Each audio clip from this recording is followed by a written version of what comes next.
Welcome to my channel today. We're diving into another fascinating tale, The Man Who Couldn't Lie. In a world where lies are easy and truth is rare, one man wakes up cursed, or blessed, with the inability to lie. In a quiet mountain village, where secrets were guarded tighter than treasure, lived a man named Ravi. He was known for his charm, his wit, and, most of all, his silver tongue. He could talk his way out of anything. Unpaid debts, broken promises, even a stolen goat or two. But Ravi had one fatal flaw. He never told the truth, not even by accident. One day, his lies caught up to him in a way he never expected. It began when the village headman's prized parrot disappeared. Ravi, of course, was accused. He had joked just 2 days earlier. "That parrot talks more than I do!" Ravi laughed it off. "I'm innocent! I haven't seen that parrot in weeks!" The villagers grumbled, but there was no proof. Then, an old sage, a mysterious wanderer who had been staying in the temple, stepped forward. "Let me speak to him," he said softly, his eyes glowing oddly. The sage led Ravi into the forest. No one knows what was said between them. But when Ravi returned, he was pale and trembling. From that day on, something changed. The next morning, when a shopkeeper asked him, "Did you take those apples yesterday?" Ravi blurted, "Yes! I was hungry and didn't want to pay." He slapped his hand over his mouth, shocked. Later, when his friend asked, "Do you like my new tunic?" Ravi cried, "No! It makes you look like a rotten papaya!" He couldn't stop himself. Ravi had lost the ability to lie. At first, the villagers laughed, then they got annoyed. Ravi's honesty was brutal. He insulted the baker's bread, called the headman selfish, and exposed secrets he'd hidden for years.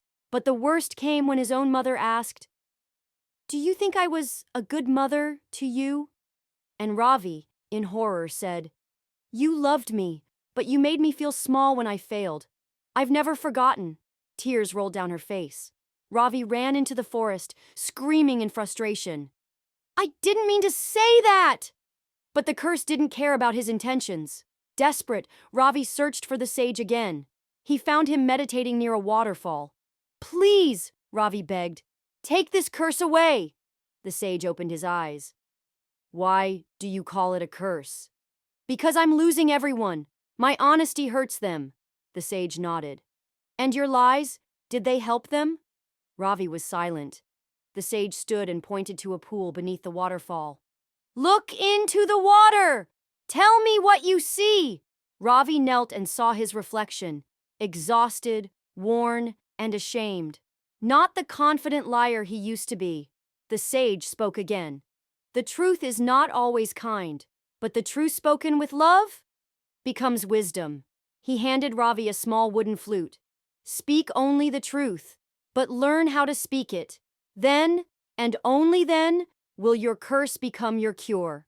From that moment, Ravi began to change. Ravi returned to the village, no longer spitting truth like arrows. He chose his words carefully, spoke gently, and admitted his flaws before pointing out others. To the baker, he said, "Your bread is too hard, but I know how much love you put into it. Let me help improve the recipe." To his mother, he said, "You were strict, and it hurt me then, but I know now that you did it because you believed in me." Slowly, people began to listen, not with anger, but with reflection. In time, Ravi became the village's wisest voice. People came to him, not for lies that made them feel good, but for truth that helped them grow. The curse didn't disappear, but it had transformed. And as the sage once whispered, "The truth without kindness is cruelty. The lie with kindness is poison. But the truth with compassion, that's magic."